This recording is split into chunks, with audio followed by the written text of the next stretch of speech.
जय श्री कृष्ण। प्यारे मित्रों, स्वागत है आपका गीता उपदेश चैनल में। मनुष्य पूरी जिंदगी खुशी की तलाश में, ये प्रश्न उतना ही पुराना है जितना स्वयं मानव अस्तित्व। श्रीमद् भगवद गीता में भगवान श्री कृष्ण ने खुशी का ऐसा अर्थ बताया है जो मन को झकझोर देता है और जीवन का दृष्टिकोण बदल देता है। असली खुशी क्या है? क्या वह धन में है? क्या वह सफलता में है? क्या वह रिश्तों में है? क्या वह सम्मान में है? इन सवालों का उत्तर खोजते खोजते लोग पूरी जिंदगी व्यतीत कर देते हैं। फिर भी असली आनंद हाथ नहीं लगता, क्योंकि असली खुशी किसी वस्तु से नहीं आती, वह आती है हमारे भीतर से। और यही सत्य गीता के उपदेशों में सबसे गहरा है। कृष्ण कहते हैं, खुशी बाहरी वस्तुओं पर निर्भर हो ही नहीं सकती, क्योंकि बाहरी वस्तुएं अस्थायी हैं, बदलती रहती है, और मनुष्य की इच्छाएं कभी समाप्त नहीं होती। जब खुशी अस्थायी वस्तुओं पर टिकी हो तो मन भी अस्थिर रहता है। इसलिए जो व्यक्ति आज धन से खुश है, वही कल उसी धन के कारण दुखी हो जाता है। जो व्यक्ति आज किसी रिश्ते से खुश है, वह कल उसी रिश्ते से दुखी हो सकता है। जो व्यक्ति आज प्रशंसा से प्रसन्न है, वही व्यक्ति कल आलोचना सुनकर टूट जाता है। असली खुशी बाहरी परिस्थितियों का परिणाम नहीं, बल्कि मन की अवस्था है, जिस पर हमारा ही नियंत्रण होता है। कृष्ण कहते हैं कि जब इंसान अपनी इच्छाओं का दास बन जाता है, तब उसे असली खुशी कभी नहीं मिल सकती।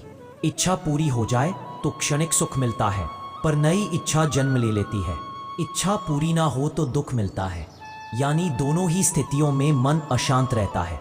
इसलिए श्री कृष्ण कहते हैं, जिसने मन को जीत लिया उसने संसार को जीत लिया, और जिसने अपने मन को खो दिया वह संसार की सारी सफलताओं के बाद भी दुखी ही रहता है। असली खुशी का पहला रहस्य है मन की स्थिरता। स्थिर मन वाले व्यक्ति को परिस्थितियां हिला नहीं सकती। अगर जीवन में अच्छा समय आए तो वह अहंकार में नहीं डूबता, और बुरा समय आए तो टूटता नहीं। वह समझता है कि जीवन एक प्रवाह है, न अच्छा स्थायी है न बुरा स्थायी है। जब मनुष्य इस सत्य को स्वीकार कर लेता है, तभी उसके भीतर वास्तविक शांति जागती है। कृष्ण बताते हैं कि मनुष्य का सबसे बड़ा शत्रु उसका अपना असंतोष है। असंतोष इंसान को हमेशा दौड़ाता रहता है, ये मिल जाए वो मिल जाए तब मैं खुश हो जाऊंगा। लेकिन वह तब कभी आता ही नहीं, क्योंकि मन हर उपलब्धि के बाद नया लक्ष्य बना लेता है। इसलिए गीता सिखाती है, खुशी भविष्य में नहीं है, वह वर्तमान में है। खुशी पाने की कोई शर्त नहीं, खुशी महसूस करने की क्षमता है। जिस व्यक्ति ने वर्तमान को अपनाना सीख लिया, वह ईश्वर के सबसे निकट आ गया। कृष्ण कहते हैं, असली खुशी परिणाम में नहीं, कर्तव्य में है। मनुष्य का अधिकार केवल कर्म पर है, फल पर नहीं। जो व्यक्ति परिणामों की चिंता छोड़कर केवल अपना श्रेष्ठ कर्म करता है, उसका मन मुक्त रहता है। परिणाम अच्छा हो तो भी ठीक, न हो तो भी ठीक, क्योंकि उसकी खुशी फल पर निर्भर नहीं होती। ऐसा व्यक्ति हमेशा सुखी रहता है, क्योंकि उसकी खुशी उसके नियंत्रण में होती है। असली खुशी का दूसरा रहस्य है स्वीकार करना। मनुष्य दुखी इसलिए नहीं होता कि उसके साथ क्या हुआ, वह इसलिए दुखी होता है कि जीवन उसकी अपेक्षा के अनुसार नहीं चलता। अपेक्षा और वास्तविकता के बीच का अंतर ही दुख पैदा करता है। इसीलिए कृष्ण कहते हैं, जो जीवन को जैसा है वैसा स्वीकार कर लेता है, दुख उसी क्षण समाप्त हो जाता है। स्वीकार करना हार नहीं है, बल्कि ये समझ है कि हम हर परिस्थिति में शांति चुन सकते हैं। असली खुशी का तीसरा रहस्य है आसक्ति से मुक्ति। कृष्ण कहते हैं कि जब इंसान किसी भी चीज को मेरा समझ लेता है, मेरा धन, मेरा सम्मान, मेरा रिश्ता, मेरी इच्छा, तभी दुख शुरू होता है, क्योंकि मेरा शब्द में ही डर छिपा होता है, कहीं ये खो ना जाए। और जो हमेशा खोने के डर में जीता है, वह कभी सुखी नहीं हो सकता। जब मनुष्य समझता है कि जो भी हमारे पास है वह ईश्वर की देन है और अस्थायी है, तब वह चीजों का आनंद लेता है, लेकिन उन पर निर्भर नहीं होता। यही स्वतंत्रता ही असली सुख का आधार है। कृष्ण बताते हैं कि सुख और दुख केवल मन की अवस्थाएं हैं। अगर मन शांत है तो कठिन परिस्थितियां भी हमें दुखी नहीं कर सकती, और अगर मन अशांत है तो सबसे अच्छे हालात में भी हम खुश नहीं रह सकते। इसलिए असली खुशी पाने के लिए बाहर कुछ बदलने की नहीं, बल्कि अपने मन को बदलने की आवश्यकता है। जो मन को समझ लेता है, वह जीवन के हर चरण में संतोष अनुभव करता है। असली खुशी का चौथा रहस्य है अपने जीवन को एक उद्देश्य से जोड़ना। जब मनुष्य केवल अपने लिए जीता है, तो उसे खुशी क्षणिक मिलती है, लेकिन जब वह दूसरों के लिए कुछ करता है, किसी बड़े उद्देश्य के लिए जीता है, तो उसे भीतर से गहरा आनंद मिलता है। यह आनंद वस्तुओं से नहीं, आत्मा से आता है। यही कारण है कि समाज की सेवा करने वाले लोग, साधु संत या वे लोग जो अपना जीवन किसी महान उद्देश्य को समर्पित कर देते हैं, वे बाहरी सुविधाओं के बिना भी अत्यंत सुखी दिखते हैं। कृष्ण कहते हैं कि जिस व्यक्ति ने अपने जीवन में कर्तव्य, भक्ति और सेवा को अपनाया है, उसकी जीवन यात्रा प्रकाश से भर जाती है। भक्ति मन को हल्का करती है, कर्तव्य मन को स्थिर करता है और सेवा मन को शुद्ध करती है। और जब मन हल्का, स्थिर और शुद्ध हो जाता है, तब उसे खुशी खोजनी नहीं पड़ती, क्योंकि खुशी स्वयं उसके भीतर से प्रकट होने लगती है। असली खुशी का पांचवा रहस्य है अपने भीतर के ईश्वर से जुड़ना। कृष्ण कहते हैं कि जब मनुष्य बाहरी शोर से दूर होकर थोड़ी देर के लिए अपने भीतर झांकता है, तब उसे एक दिव्य शांति का अनुभव होता है। यह वही शांति है जिसे योगी लोग समाधि कहते हैं। इसका अर्थ यह नहीं कि आपको जंगल में जाना पड़ेगा। इसका अर्थ है कि थोड़ा समय हर दिन अपने मन को शांत करने में लगाएं। प्रार्थना, ध्यान, जप या बस कुछ मिनट मौन। कुछ ही दिनों में आप महसूस करेंगे कि अंदर एक स्थिरता पैदा हो रही है। वहीं से असली खुशी की शुरुआत होती है। असली खुशी का छठा रहस्य है स्वयं को स्वीकार करना। लोग दूसरों से तुलना करके दुखी होते हैं। किसी का घर बड़ा है, किसी का फोन नया है, किसी की नौकरी बेहतर है। कृष्ण कहते हैं जिसे खुद से प्रेम नहीं, उसे जीवन में कभी संतोष नहीं मिलेगा। जब मनुष्य यह समझ लेता है कि वह जैसा है वैसा ही पूर्ण है, ईश्वर की रचना है, तब भीतर एक शांत आनंद जागता है। तुलना खत्म होती है, हीनता दूर होती है और आत्मसम्मान बढ़ता है। असली खुशी का सातवां रहस्य है किसी भी परिस्थिति को अवसर की तरह देखना। जब जीवन में कठिनाई आती है तो दुखी होना स्वाभाविक है, लेकिन जो इंसान समझता है कि हर कठिनाई एक सीख लेकर आती है, वह दुख में भी शक्ति ढूंढ लेता है। कृष्ण कहते हैं जो हुआ अच्छे के लिए हुआ, जो हो रहा है अच्छे के लिए हो रहा है और जो होगा अच्छे के लिए ही होगा। जब मनुष्य इस सत्य को अपने हृदय में उतार लेता है, तब उसका दुख आधा हो जाता है। कृष्ण बताते हैं कि मनुष्य दुख इसलिए महसूस करता है क्योंकि वह जीवन को अपने नियंत्रण में समझता है। असली खुशी पाने के लिए यह समझना जरूरी है कि जीवन का नियंत्रण हमारे हाथ में सीमित है। जो हमारे हाथ में है वह है हमारा कर्म, हमारा दृष्टिकोण और हमारी प्रतिक्रिया, लेकिन परिणाम, परिस्थितियां, लोग और समय हमारे नियंत्रण में नहीं। इसलिए गीता कहती है जो नियंत्रित हो सकता है उस पर ध्यान दो और जो नियंत्रित नहीं हो सकता उसे ईश्वर पर छोड़। लेकिन जब मनुष्य सकारात्मक, आध्यात्मिक, शांत और प्रेरणादायक लोगों के संग रहता है तो उसका मन शुद्ध हो जाता है, विचार ऊंचे हो जाते हैं और भीतर आनंद प्रकट होता है। कृष्ण कहते हैं सत्संग ही जीवन की वास्तविक दवा है। सत्संग मन को ऊंचाई देता है। सत्संग हमें याद दिलाता है कि हम शरीर नहीं बल्कि आत्मा है, चिरस्थाई, शाश्वत, ईश्वर का अंश। ये समझ आ जाए तो जीवन के हर दुख का अंत हो जाता है। इसी समझ में ही असली खुशी छुपी है। अब प्रश्न ये आता है, अगर असली खुशी भीतर है तो लोग दुखी क्यों हैं? कृष्ण इसका उत्तर देते हैं क्योंकि मनुष्य बाहर भाग रहा है। बाहर सुख नहीं है, बाहर केवल भ्रम है। मन को लगता है कि ये चीज मिल जाए तो खुशी आ जाएगी, लेकिन जब वो चीज मिल जाती है तो थोड़ी देर में मन नई इच्छा पैदा कर देता है। इसीलिए खुशी की खोज बाहर करना ऐसे है जैसे कोई व्यक्ति रेगिस्तान में पानी ढूंढ रहा हो। असली पानी भीतर है, वो है आत्मा। कृष्ण कहते हैं आत्मा आनंद का स्वरूप है। आत्मा दुख का अनुभव कभी नहीं करती। दुख केवल मन को होता है क्योंकि मन दुनिया से जुड़ा है। जैसे बादल सूरज को ढक तो सकते हैं पर उसे नष्ट नहीं कर सकते, वैसे ही मन की अशांति आत्मा के आनंद को ढक सकती है पर खत्म नहीं कर सकती। जब मन शांत होता है तब आत्मा का आनंद प्रकट होता है। यही आनंद ही असली खुशी है, जो न कभी खत्म होती है न कभी बदलती है। असली खुशी का 9वां रहस्य है अपनी सोच को पवित्र रखना। मनुष्य के विचार उसके अनुभव बन जाते हैं। नकारात्मक विचार दुख पैदा करते हैं, सकारात्मक विचार मन को शक्ति देते हैं। कृष्ण कहते हैं जिसने अपने विचारों पर अधिकार पा लिया उसने खुशी की चाबी पा ली, क्योंकि विचार ही मन का भोजन है। जैसा विचार वैसा मन, जैसा मन वैसी जिंदगी। इसलिए कृष्ण कहते हैं सुबह का पहला विचार ईश्वर का होना चाहिए और रात का अंतिम विचार कृतज्ञता का। जिस मन में कृतज्ञता रहती है उसमें दुख टिक नहीं सकता। हानि, लाभ, प्रशंसा, निंदा, सुख, दुख, ये सब संसार के खेल हैं, लेकिन यदि हमारा मन इनसे ऊपर उठ जाए तो जीवन का हर क्षण आनंदमय हो जाए। लेकिन हमारी आंखें बदल देती हैं। असली खुशी का 10वां रहस्य है जीवन को ईश्वर की इच्छा मानकर चलना। जब मनुष्य सोचता है कि सब कुछ उसका ही नियंत्रण है तब दुख बढ़ता है, लेकिन जब वह समझता है कि प्रत्येक घटना किसी गहरे कारण से हो रही है तब उसका मन शांत हो जाता है। वह जीवन में भरोसा महसूस करता है। उसे लगता है कि वह अकेला नहीं, ईश्वर उसके साथ है। और जब मनुष्य को ईश्वर का सहारा मिल जाता है तब वह सबसे कठिन परिस्थितियों में भी मुस्कुरा सकता है। असली खुशी क्या है, यह समझने के लिए कृष्ण हमें हमारे जीवन के हर पहलू को देखने की दृष्टि बदलने के लिए कहते हैं। वह कहते हैं कि मनुष्य खुश तब होता है जब उसका मन बाहरी दुनिया से हटकर भीतर की ओर मुड़ पाए। जब मनुष्य जीवन को एक आध्यात्मिक यात्रा की तरह देखने लगता है तभी वह दुख, तनाव और भ्रम से मुक्त होता है। कृष्ण बताते हैं कि खुशी एक अभ्यास है, यह एक आदत है, एक अनुशासन है। जैसे शरीर की सेहत के लिए व्यायाम जरूरी है, वैसे ही मन की सेहत के लिए सही विचार, सही वातावरण और सही दृष्टिकोण जरूरी है।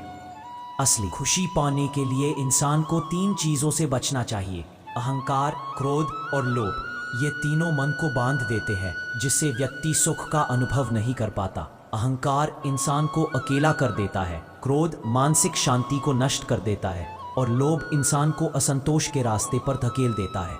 जब मनुष्य इन तीनों से मुक्त हो जाता है तब आनंद का वास्तविक दरवाजा खुलता है।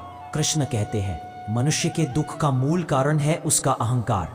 अहंकार मन में यह भ्रम पैदा करता है कि मैं ही सब कुछ हूँ, मेरे बिना कुछ नहीं, मेरी इच्छा सबसे बड़ी है। लेकिन जब मनुष्य समझता है कि वह ईश्वर की रचना है, ब्रह्मांड का एक छोटा सा हिस्सा है, तब उसका अहंकार पिघलने लगता है।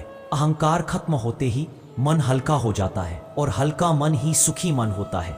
कृष्ण आगे कहते हैं क्रोध मनुष्य की सबसे बड़ी कमजोरी है। क्रोध से विवेक नष्ट हो जाता है। क्रोध से मनुष्य वह बोल देता है जो वह कहना नहीं चाहता और वह कर देता है जो उसे नहीं करना चाहिए।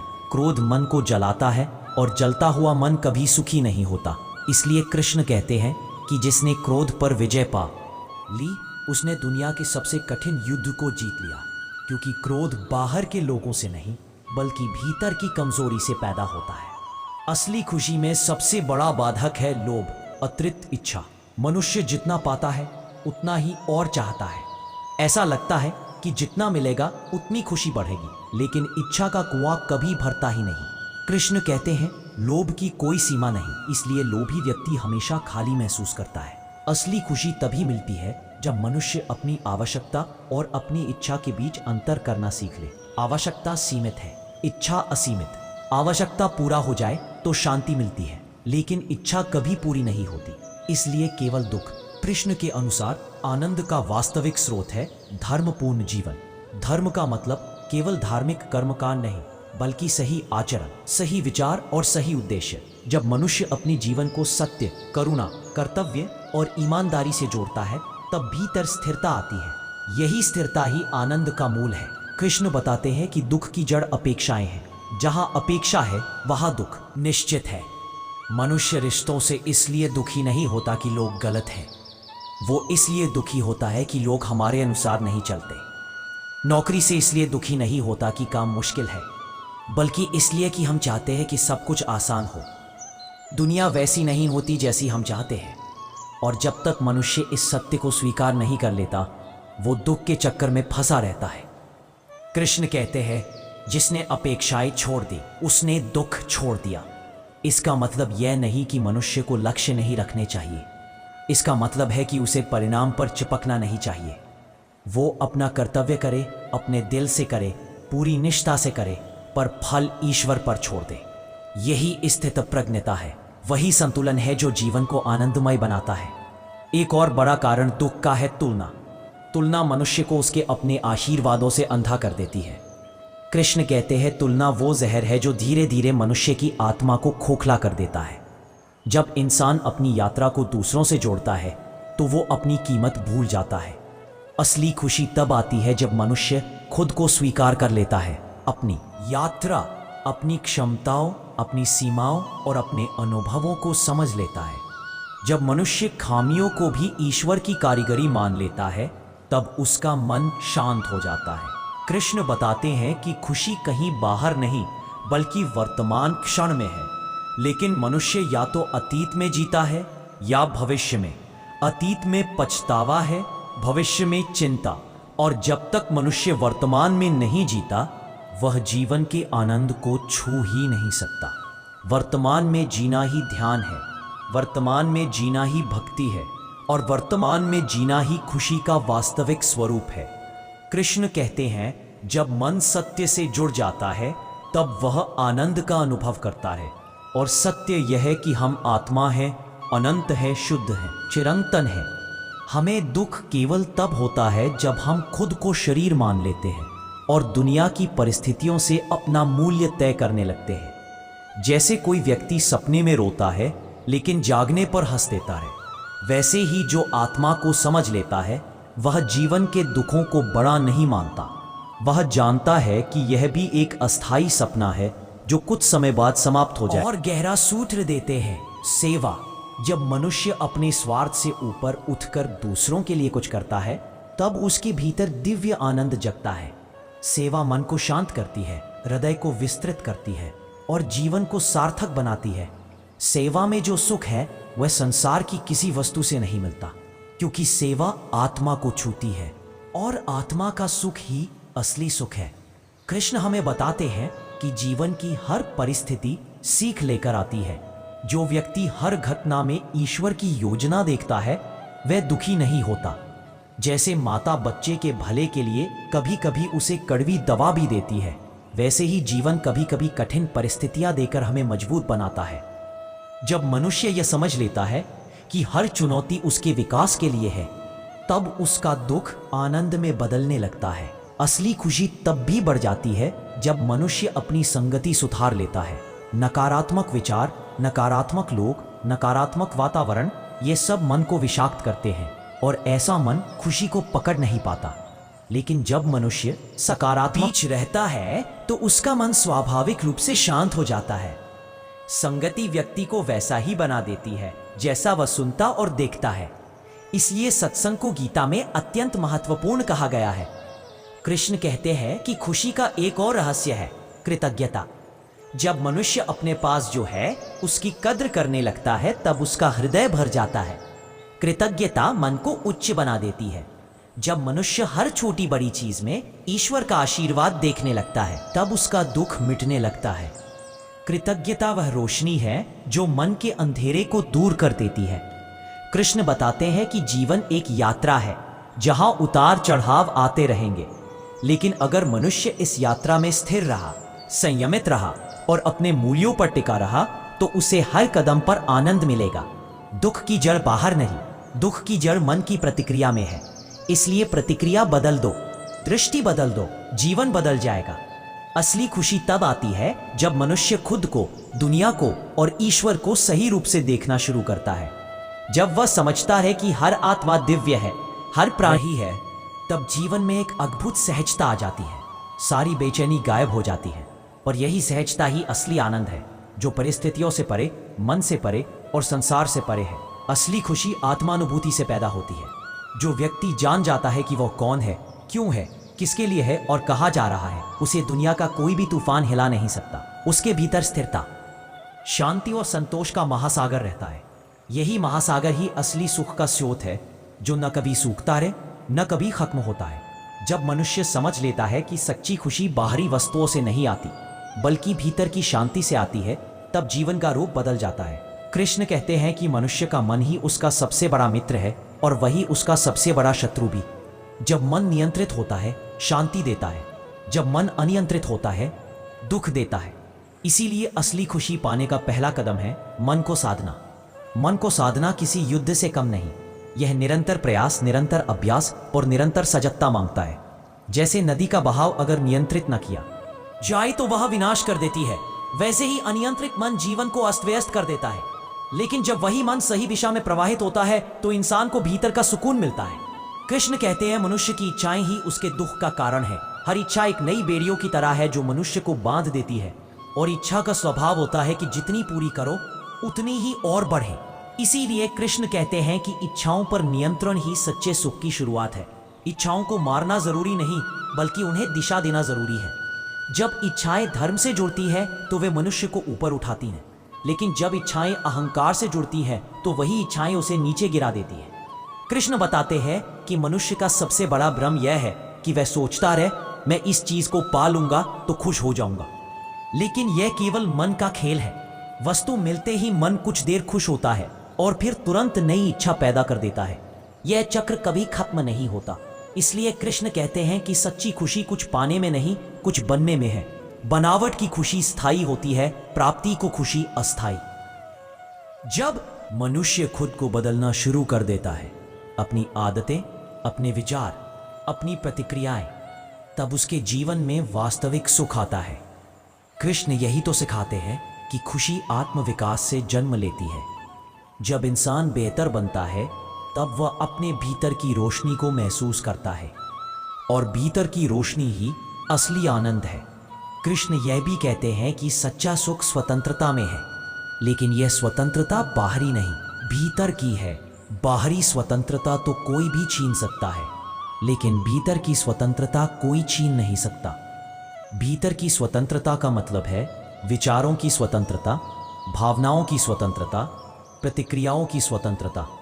जब मनुष्य बाहरी स्थितियों से प्रभावित होना बंद कर देता है, तब वह भीतर से स्वतंत्र हो जाता है। सच्चा सुख तब आता है जब व्यक्ति अपने कर्मों को ईश्वरार्पित कर देता है। जब हर कार्य को पूजा की तरह किया जाता है, तब मन में पवित्रता आती है, और पवित्र मन ही सुखी मन होता है।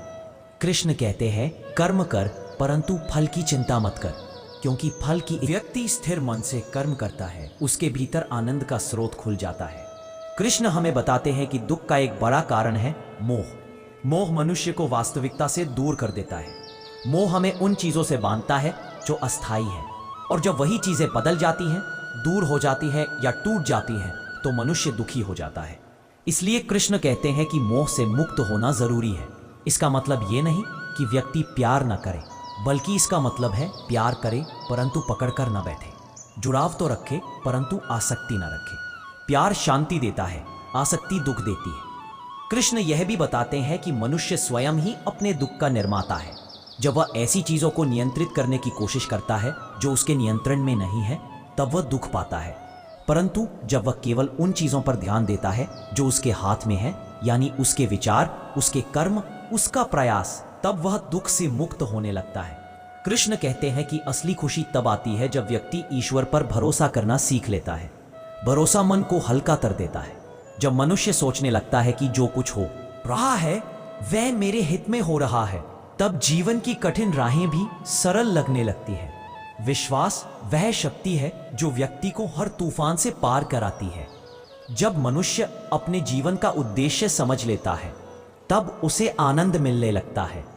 उद्देश्यहीन जीवन दुखों से भरा होता है, लेकिन जब मनुष्य जानता है कि उसे किस दिशा में जाना है, किस लक्ष्य को पाना है और किस मूल्य पर जीना है, तब वह किसी भी परिस्थिति में विचलित नहीं होता, और यही स्थिरता ही सच्चा आनंद है।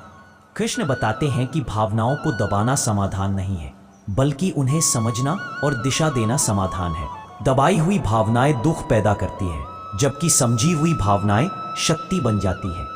जब मनुष्य अपनी भावनाओं को स्वीकार कर लेता है, उनसे भागता नहीं, उनसे लड़ता नहीं, बल्कि उनके पार जाता है, तब उसे भीतर से मुक्ति मिलती है, और मुक्त मन ही आनंदित मन होता है।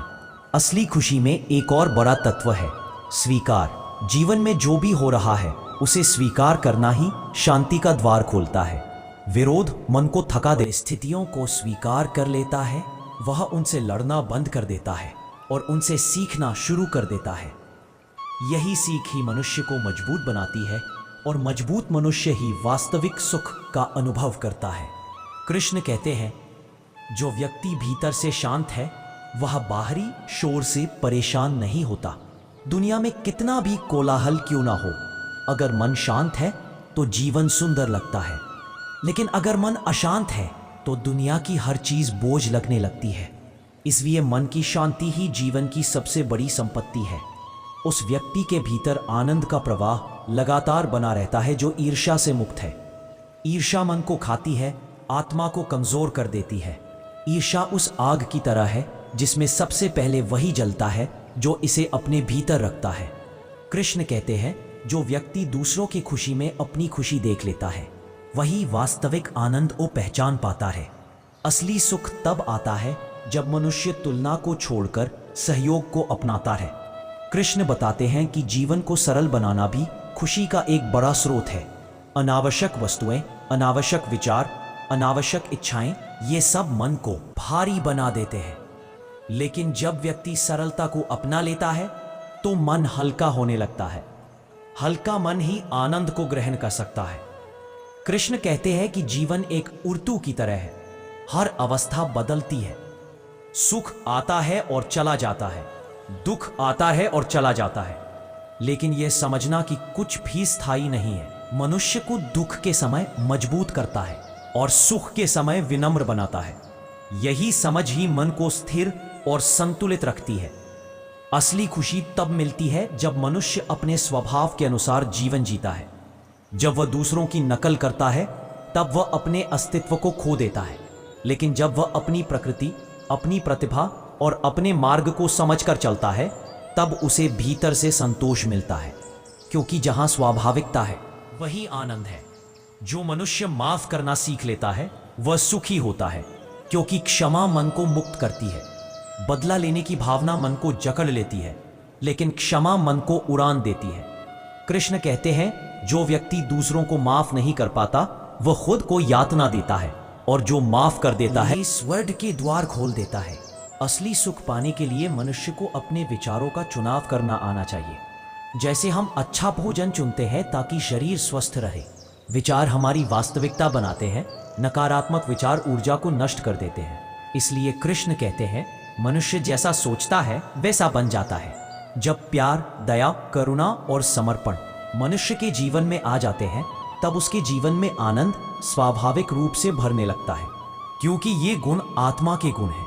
जब हम आत्मा के गुणों में जीते हैं तब हम ईश्वर के करीब जाते हैं, और ईश्वर के करीब जाने वाला व्यक्ति कभी दुखी नहीं रह सकता। और यही से मनुष्य एक और बड़ी भूल करता है।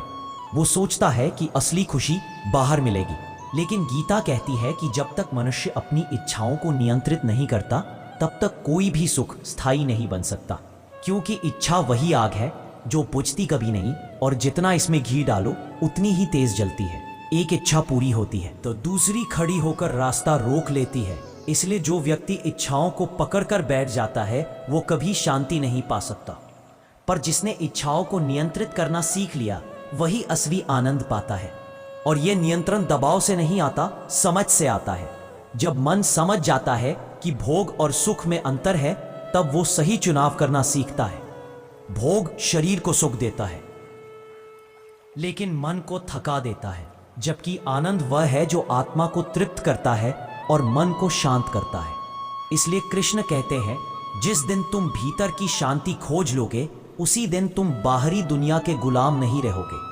मनुष्य दुख इसलिए पाता है क्योंकि उसकी उम्मीदें दुनिया से बंधी है, और दुनिया हमेशा बदलती रहती है।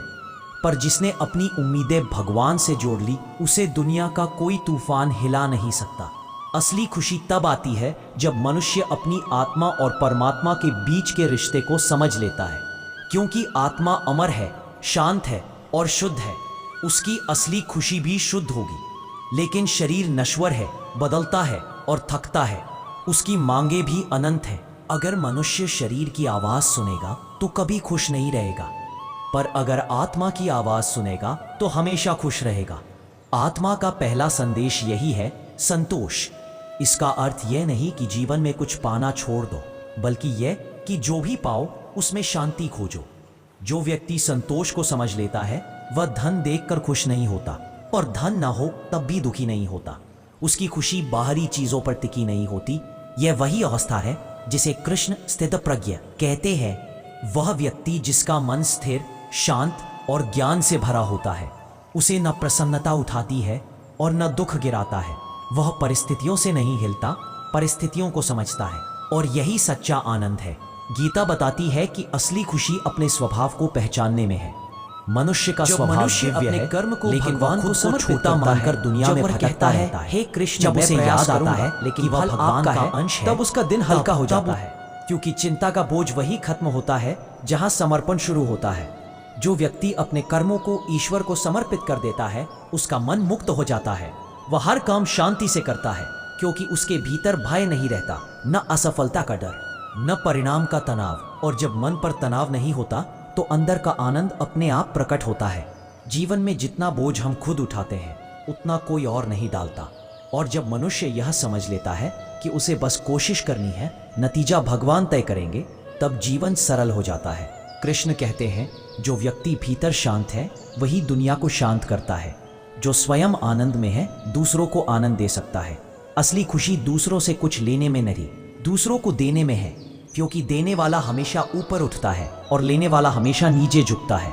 देने का अर्थ सिर्फ धन नहीं, बल्कि प्रेम, दया, माफी, हिम्मत और अच्छा व्यवहार भी है। जो दूसरों को सुख देता है, उसी का हृदय सबसे ज्यादा शांत रहता है। जब मनुष्य समझ लेता है कि हर आत्मा में भगवान का अंश है, तब उसे किसी से नफरत नहीं होती। वह सबको प्रेम, सम्मान और दया से देखता है, और यही प्रेम उसे अंदर से भर देता है। क्योंकि द्वेष मन को जलाता है, लेकिन प्रेम मन को शांत करता है। तुलना नहीं रहती, शिकायत नहीं रहती, तब मन में शांति पैदा होती है। और शांति ही खुशी का दूसरा नाम है। कृष्ण कहते हैं, शांति बिना भक्ति के नहीं मिल सकती, और भक्ति बिना विश्वास के नहीं। इसलिए असली खुशी पाने के लिए व्यक्ति को अपने भीतर विश्वास जगाना पड़ेगा। यह विश्वास कि भगवान मेरे साथ है, मेरी रक्षा कर रहे हैं, और जो भी हो रहा है मेरे हित में हो रहा है। विश्वास ही वह दीपक है जो जीवन के अंधेरे में प्रकाश करता है, और जैसे ही प्रकाश आता है, दुख अपने आप चला जाता है। असली खुशी तब आती है जब मनुष्य अपने वर्तमान को स्वीकारना सीख लेता है। हम दुखी इसलिए होते हैं क्योंकि हम अतीत में जीते हैं या भविष्य की चिंता करते हैं। लेकिन जो व्यक्ति वर्तमान पल में जीता है, वह हर क्षण आनंद पाता है। यही कारण है कि ध्यान और प्रार्थना मन को शांति देती है, वे मन को वर्तमान में लाती है। जो व्यक्ति वर्तमान में रहता है, उसका जीवन सरल हो जाता है। उसे हर सुबह नया अवसर लगता है और हर रात भगवान की कृपा। और यही भावना धीरे धीरे स्थायी आनंद में बदल जाती है। असली खुशी तब आती है जब मनुष्य यह समझ लेता है कि जीवन परीक्षा है, सजा नहीं। हर समस्या हमें मजबूत बनाने आती है और हर कठिनाई ज्ञान देने। जब यह दृष्टि बन जाती है, तब दुख भी प्रेरणा बन जाता है। जो व्यक्ति हर परिस्थिति से सीखता है, वह कभी दुखी नहीं रहता। गीता का यह संदेश जीवन भर के लिए काफी है। खुशी बाहर मत ढूंढो,